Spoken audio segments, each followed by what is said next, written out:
21वीं सदी में जहां हर एक इंसान इलेक्ट्रिसिटी पर निर्भर करता है, तो क्या इलेक्ट्रिसिटी सिर्फ जरूरत है या सिर्फ एक अधिकार? जैसे खाना, पानी, कपड़े, शिक्षा और मकान की तरह इलेक्ट्रिसिटी भी एक बेसिक नीड बन चुकी है। प्रोडक्टिविटी, इफिशिएंसी से लेकर एंटरटेनमेंट तक हर एक चीज इलेक्ट्रिसिटी पर निर्भर करती है। पर सोचो, अगर इलेक्ट्रिसिटी की सुविधा ही ना हो तो? वडाचीवाड़ी एक ऐसा आदिवासी गांव है जो मुंबई से 120 किलोमीटर दूर मुरबाड कल्याण में है। एक ऐसा गांव जहां आज भी 24/7 इलेक्ट्रिसिटी होना सिर्फ एक सपना है। जब हमारी ऑन ग्राउंड टीम ने मुरबाड के कई दूरबसी गांवों का सर्वे किया,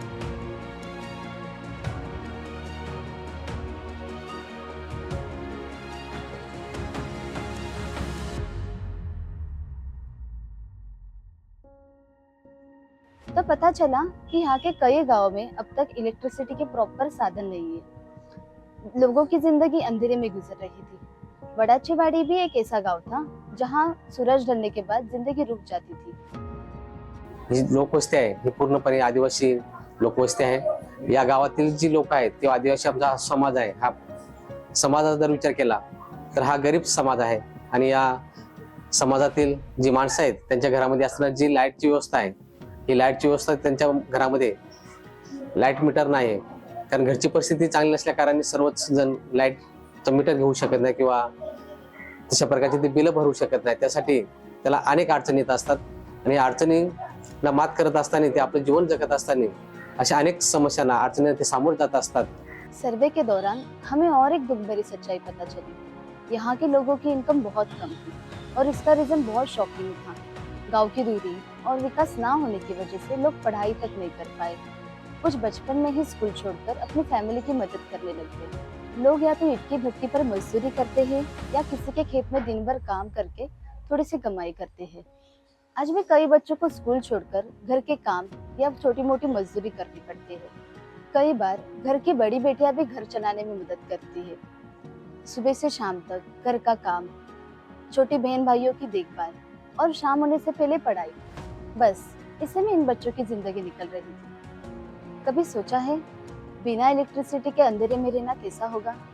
घर की औरतों को लकड़ी जलाकर चूल्हे पर खाना पकाना पड़ता है, जिससे पूरा घर धुएं से भर जाता है।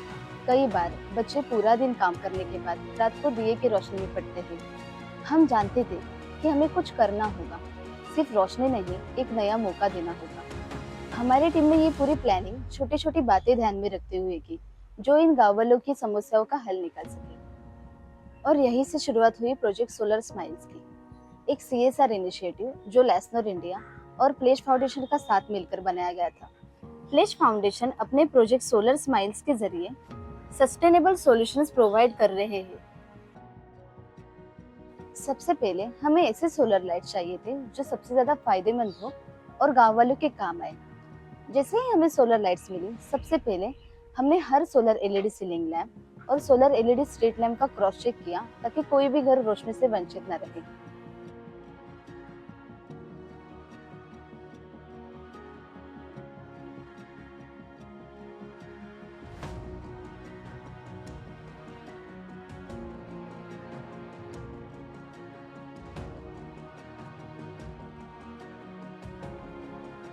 और फिर वो दिन आया, हमारी टीम 120 किलोमीटर सफर करके वडाचीवाड़ी मुरबाड पहुंची।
हमने हर घर तक एक एक लाइट पहुंचाई, जब पहली बार लाइट जली तो सिर्फ कमरे नहीं पर लोगों के चेहरे भी खिंचने चमके। ये लाइट्स सिर्फ घर के कामों के लिए नहीं थी बल्कि पोर्टेबल भी है ताकि जरूरी समय पे लोग बाहर भी इसका यूज कर सके।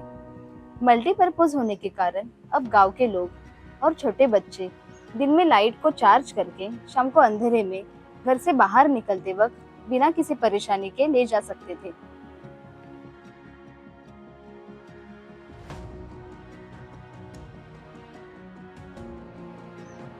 ज्यादा सेफ्टी के लिए हमने स्ट्रीट लाइट्स भी इम्पोर्टेंट एरियाज में लगाई ताकि रातें सुरक्षित हो सके। अब पूरा गांव सोलर एलईडी स्ट्रीट लैम्प के वजह से रोशन हो चुका था।